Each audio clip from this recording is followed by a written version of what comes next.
All right, hello everyone, and welcome back. This video is going to cover Thinking Like a Mountain by Alda Leopold, and it seems like a good place to begin to compare and contrast Thinking Like a Mountain with Silent Spring, which we just read.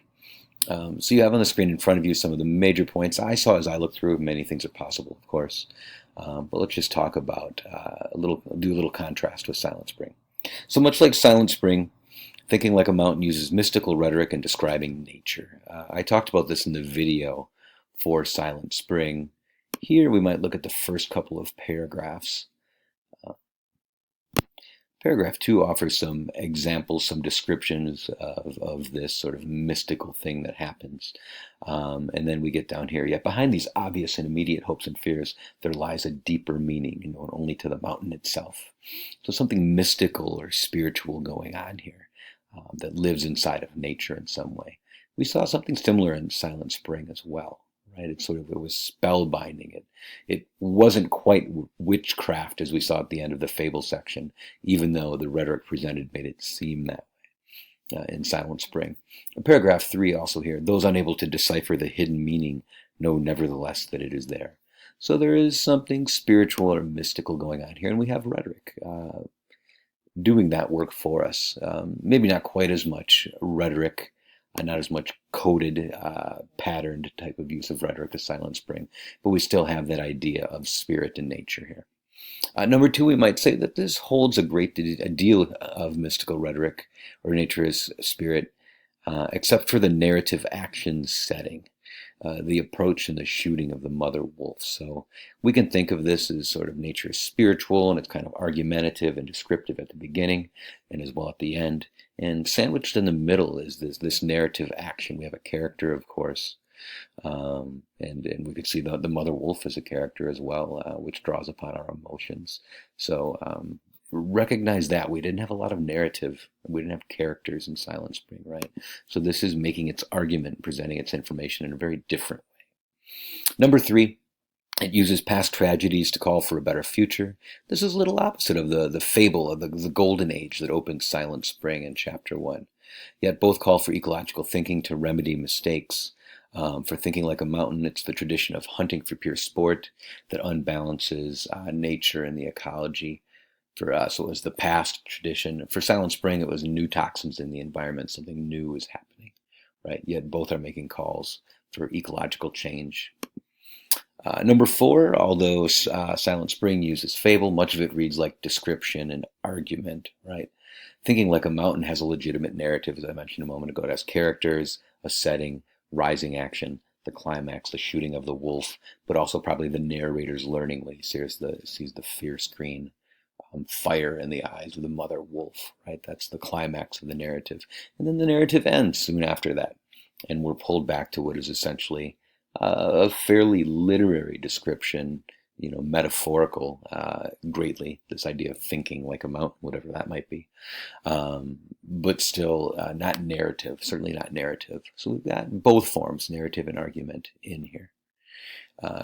One thing this does, of course, is it lets Leopold know that by the end, he's given us his point. He's not going to leave it to chance. Literature is much more open-ended in terms of interpretation. He gives us that, but then he pulls away at the end and says, I'm going to tell you what to think here in fairly specific terms. Number 5, afterward, from the bottom of page 58 to the end, or similar to Silent Spring here, it uses description and examples to show the problematic results. Again, this is the end of the piece. You can take a peek. You can look at this too. You can pause this if you like. It's right here. You can take a look. Here are some of the things that are happening. What are the differences from Silent Spring here? The rhetoric is less patterned in general in this piece, in Thinking Like a Mountain. If you watch the video on Silent Spring, there's a number of patterns, rhetorical devices, many times each of them used for one paragraph, and then a new rhetorical device is adopted. There's no extended metaphors. The metaphors on speed and slowness that we saw, say, in chapter 2 of Silent Spring.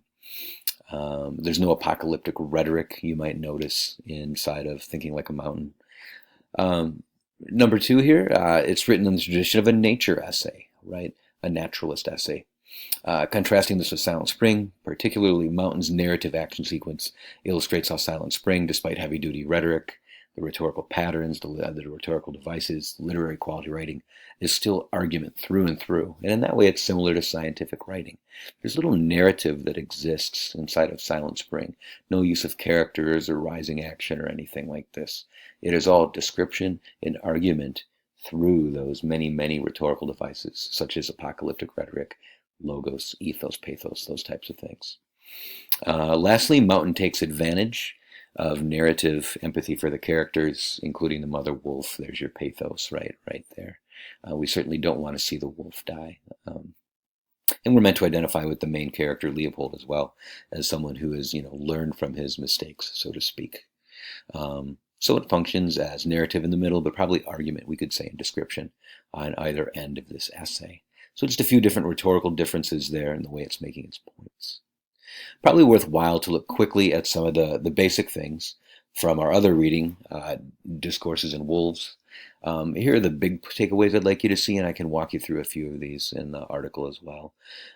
First, what's going on here? This is clearly looking at naturalist discourse in society, environmental discourse, and the different ways that we can treat or analyze the environment. So A, it's interested in how communities interpret, and the article offers 3 major discourses to move beyond mere scientific discourse. I should say one of them is science, the other 2 are not. This is a strong link to Silent Spring and Thinking Like a Mountain, each of which provided critiques of science or scientific thinking and environmental thinking, and that we can't think through just scientific discourse, but rather the social and ethical discourses matter too. So science can't be solved with more science. Scientific conundrums can't be solved with just scientific thinking. It's bound to all of these other things, and that's what the article is arguing. Scientific thinking is just encapsulated inside of something bigger, social and ethical thinking. And you can't divorce scientific thinking from this and expect it to cleanly solve all of society's problems, or even society's scientific problems, right? The social and the ethical will always matter too. That's the major takeaway from this article. What's the new ground here for us? Probably that the article argues that scientific thinking can't help us make most of the decisions about wildlife and human interactions, as I just described a bit. And lastly, our cultural symbolism has a great effect on what elements of nature we value. If we see the wolf as a danger, we may be less likely to help it, despite its ecological necessity. And that's kind of getting back to thinking like a mountain in many ways, right? One thing I really appreciate about the Discourse in Wolves article is that it brings up how cultural symbolism, the way that we feel about a wolf or water or the eagle, the bald eagle, all of these, bald eagle is a great symbol, of course. It's an American symbol, and therefore probably, despite the fact that it's a predator, wouldn't be hunted as the wolf would be hunted. So its cultural symbolism matters and protects it, and we treat it differently because of that. If you're looking for a simple analogy, this is the "we only want to save the cute animals" theory, right? The not so cute animals, we don't pay much attention to them. We pay attention to pandas and dolphins and things like this, right? Because we find them cute and cuddly. But this isn't the way it should be, of course, because that sort of cultural thinking or cultural attachment really can distort our ecological thinking, even amongst very, very powerful people inside of the public sphere, institutions meant to protect animals, right? Policymakers, politicians that are sort of on the outside but still have some power to affect ecological change, environmental laws, animal protections, these type of things. So these are the big takeaways from the article. I will post alongside of this an annotated version of Discourse in Wolves where you can go through and read some of my thoughts on this. You can just scroll through. I've highlighted the major points and jotted down just a few notes that tie things back to the ideas of discourse communities and the idea of public writing. I won't go into all of that now. Rather, I'll just let you peruse that as you need to.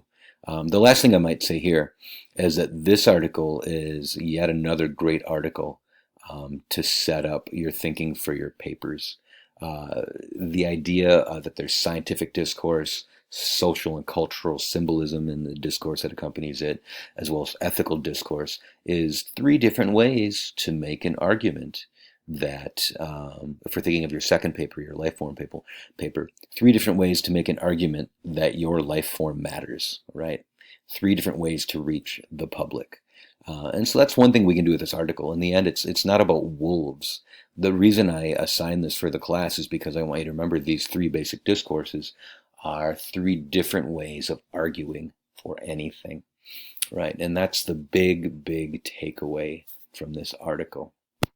All right. So, how much do I want you to take away these 3 basic discourses from this article? So much I just wrote this, took a minute, and wrote this up for you just now. And this is maybe far more important than me outlining the article for you. As I said, I'll put the article up online with some thoughts on relationships to the public sphere, on interpreting these discourses as helping interpret how groups of people are thinking in the public sphere. I'll put that online, even though hopefully you saw that that is sort of one of the goals of the course. But here's what I'd like you to think of. This article's 3 discourses, the scientific, the social, and the ethical, are 3 ways of creating an argument from scratch for nearly anything. You've got to think of, well, what am I going to say here? And so we can take an issue outside of the environment that I think we all know enough about for this to make sense. The issue we might talk about instead is mental health, right? So we ask ourselves this question: how would we take these discourses and give us something to say to create argument, right? So it looks something like this, most likely. For the scientific, this would be data, perhaps cognitive psychology, counseling and therapists, psychiatry, neuroscience, all of these type of fields. We would take all of that, and we would have data on what we know about mentally healthy individuals, how to make people mentally healthy, how to help those that suffer from various forms of mental illness, how to make sure that people who aren't mentally ill or don't have mental health problems or conditions can stay that way, right? We could also look at why it's good for society. We would find research on that from experts. And this would be a great way to make an argument, right? So that would be how the scientific would work. Not so different than talking to ecologists and biologists, whatever it might be about the environment, right? But we would be gathering up that type of information, scientific information on mental health, how to get it, why it's good for society, not just individuals. For the social perspective, then, it'd probably look more like this. It'd look at, again, those cultural symbolisms or cultural representations of mental health in our society. So it might be something like this: how to break stigmas and poor representations of mental health, right? The type of things, maybe the stigmas of depression, that depression is just, oh, you're having a bad day, or something like that, or hey, snap out of it. Well, you can't just snap out of depression. It doesn't work like that. It probably takes help from a professional, and it's a long-term process, right? So those types of misunderstandings about mental health that circulate through society. Of course, science can help correct some of that, but we have to address these sort of stigmas and poor representations. That's the equivalent of the symbol of the wolf or the eagle or something like that. The cultural stigmas or cultural attachments that we have. We could do this. We could examine the positive representations of mental illness in society, right? And see how those are working and try to repeat those, or just understand our society better, or use those as an analogy for celebrating mental illness rather than stigmatizing it. We could look at positive mental health in our daily experience and how we're promoting that in society and circulating those ideas. Lastly, we could look at the ethical, and this would pertain to what we should do as a society, the ends we should go to achieve it, who should do this. We're talking about power in the public sphere here. What should we do to achieve mental health? Should it be paid for with tax dollars? Should insurance have to pay for it? Should we provide it to everyone or just to certain segments in need? All right, but we'd have to make decisions about who gets it and how they get it.